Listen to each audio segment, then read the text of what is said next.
Okay. Today's going to be a special episode of Seth Said What. Hello. Hey, We've got lots of guests today. wow, look at this. We're trying to figure out a setup. You guys We're look at, good. okay. Hi, Hey, Jonathan. hey, Anna, Hello. this is actually, we have all the bakers. Oh my gosh. That is wild. Jonathan Baker and Look at their Anna face. Baker. Totally unrelated. That's really Hey, funny. I know. That's amazing. I didn't even think about that, Daniel. That's hilarious. Good catch. Anna's in my office all day today. We're doing like a all day Ready Network planning day. And so we get to have Anna and Jonathan as guests. Yeah, I don't know what's happening in Nashville right now, but like there's been 3 helicopters. So I don't know if you can hear, I don't know how well it's doing. Okay. No, we can't hear. So we just pulled up the blog. It looks like this is a very long one. It is, I think it is long. It's really good. Okay. And yeah, it's one I've, of his more like philosophical ones, but it ends with a very good challenge to us. So, okay. Well, I've yeah. given Jonathan almost no prep Yeah. for this. Good. But Same with Anna. Yeah. She was he's like, I up for haven't it. read it. And I was like, that's the point. That's right. And our connection may be iffy, so trying our best. So far, so good. Yeah. Well, I'll read it for us. Does that sound good? Not much to. Yeah, that sounds great. Okay. Bringing goodwill to the conversation. Education is distinct from learning. Organized education is a form of indoctrination. Indoctrination. Indoctrination. This is y'all are getting insight into me and Anna's relationship, by This the is the way. hardest part of the podcast. Yes, Yeah. is me reading along. And certification. Sometimes it leads to learning, but not always. You can win at education by figuring out what's on the test or what the boss wants and parroting it back. In fact, that's the easiest way to do so. Learning is an argument, a conversation designed to change minds. Learning happens long after we have organized schooling, and it requires emotional enrollment. We're more likely to learn when we bring a desire to be transformed and to leave our previous assumptions behind. Amplified by social media, there's a rising tide of arguments that purport, yeah, that purport to be learning that actually lead nowhere. That's because the participants are seeking to score points and gain attention, not to enroll in a mutual process of transformation and learning. Okay, so that's like there's more, but that was his whole distinction between learning and education, right? So now it's like a subject line that says, what does goodwill look like? And here's like his short, snippy challenges to us. So, goodwill looks like be prepared, or better yet, eager to change your mind. All claims should be verifiable, all assertions should be falsifiable. Do the reading, show your work, reveal your actual agenda, understand the systems and mechanics at work, don't simply quote them. Assume goodwill on the part of others. Don't judge an argument by how comfortable its conclusion feels. Question your own expertise. I don't know is a complete sentence. Engage with the strongest version of opposing views. Embrace that not yet is different from never. Celebrate your errors and welcome correction gracefully. Ask helpful questions that support an alternative view before deciding. Agree on the rules in advance and then honor them. Focus on understanding before seeking to be understood.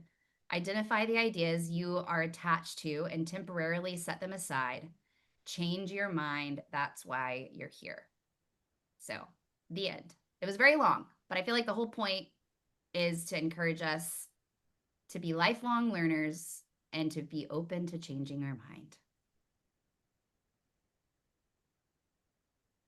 Yeah, wow. It's a lot to, So in our much current process. setup, that's a lot to take in.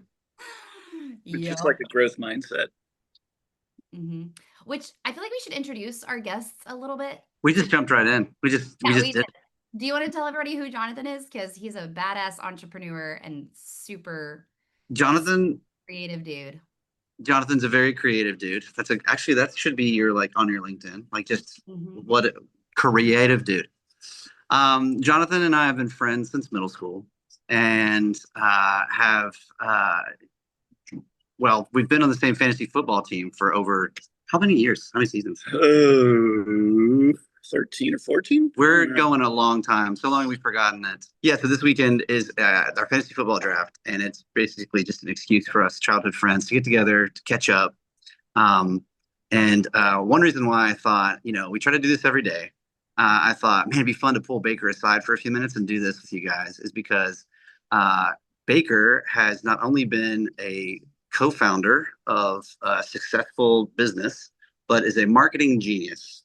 And he's going to try to deny that right in front of me, but he has led the initial efforts of creating a brand, marketing that brand, brand strategy, marketing position, and then built a team and led a team to where he's pretty hands-off these days, right? Yeah.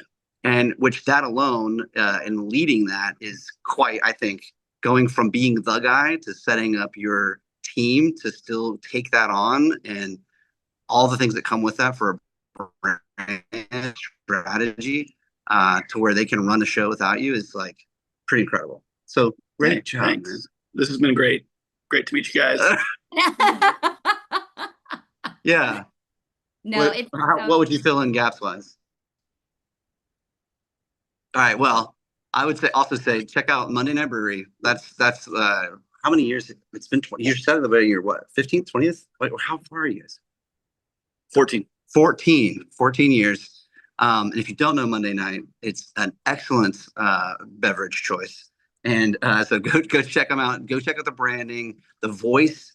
I mean, like, again, Baker has created a brand voice. Yeah. That has 14 years been just excellent. And so, yeah, man. Okay, thanks. Well done. Great job. Well, I'll add to that of just watching things from afar, because not only did you launch a really great product, but now you also have the in-person component. You have multiple locations in multiple cities, which is also like those are multiple business strategies in and of itself.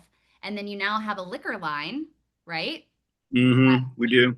Which is like expanding horizontally to multiple products. And as someone who dabbled in that space, we stayed away from the actual spirits, because that's a whole nother regulated, really difficult industry to crack the code on. But just selling cocktail syrups was hard enough, not to mention multiple spirits. So yeah, it's been really neat to see you just from a distance observing of like the consistency and perseverance through that many years. To be able to see it be successful now. I mean, it has been for a long time, but for you. No, but thank you. It's so cool. Yeah. Yep. Yeah. How about your side? Who's the baker on your side? My baker is Anna Baker, who we've mentioned several times on this podcast, and this podcast would not happen without her because she is the other side of my brain. So Anna and I have been working together 7? I think just 5, which is crazy. What? So it's Oh, 2020. 2020. It's our 5-year anniversary. Yeah.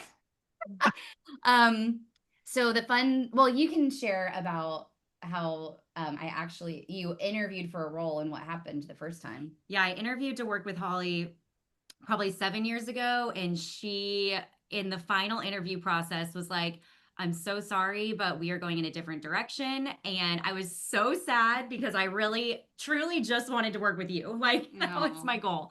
And, but yeah, she gave me a ton of feedback, which was great. And then a couple years later, I applied for the same role when it opened up again. And Holly said yes that time. And then we've been able to work together ever since at 3 different opportunities. And here we are. Yeah. Building the Ready Network. Her title is project manager at the Ready Network, but really it's all the things. She makes all the glue. Yeah, we're a great team. Creative dude, the glue. Yes, creative dude and the glue. Going to update my LinkedIn. But I feel like so to apply this to both of the bakers, I think what we've seen with Jonathan Baker's journey is, again, not knowing you very well, Jonathan, but from a like watching from a creative perspective of your ability to have the open mind as the business has evolved. I can only imagine you wouldn't be where you are had you not. We've had to pivot multiple times. Like you mentioned, the tap rooms, and that only became part of our strategy because of the way that the craft beer industry was changing. And so, like, we've had to kind of stay humble and stay open to rethinking the way we approach just the whole business. And I feel like we've gone through that a couple times. Mm-hmm. Yeah, that learning. I just love how he says here that just exactly what you just said of like learning is being open to changing your mind rather than education. Like you can go to business school and get the quote unquote education, but that won't teach you what you've had to live out in real time, which is being a daily learner of the market, your own business, your employees, yourself. And you guys are frozen. I know, I was about to say something and I was like, I don't think they can hear us. But because this is being captured, Anna, I will say you live this out on a daily basis. Like, well, from when we first met, right? Like, Yeah. even taking that feedback, applying it, learning more about marketing, more about, because when we met, you were like in a traditional marketing Yeah. role and learning about more digital marketing. And you live this out on a daily basis of just like, okay, let's try this. Let's do that. New idea. I have no idea, but let's try. Rolling with the punches. Yeah. Well, and the other thing, I think they're still frozen. Yeah. Yeah, going in and out. But, and we'll see if they come back. I can say it again. Yeah. But the whole learning mindset, it also speaks to Jonathan, the fact that like, if you can step away from your business that you created, it means that you've hired a bunch of people who are willing to learn and that you've made it easy to have a path that people are willing to follow and stick to, even if you're not there to implement it every single day. So I feel like that's another, That is so true. huge part of, having your own business. That's a really good point, Anna. Yeah. We're saying nice things about you, Baker. They call him Baker as his like nickname. Love it. I mean, Okay, well, I'm gonna go ahead and press stop recording so that we can have this to publish. So yeah, you guys, let us know. We're gonna include all the links. Go to sethsaidwhat.com and comment. Shout out to Meredith who left a comment. Meredith Mayo. Oh, we love you, Meredith.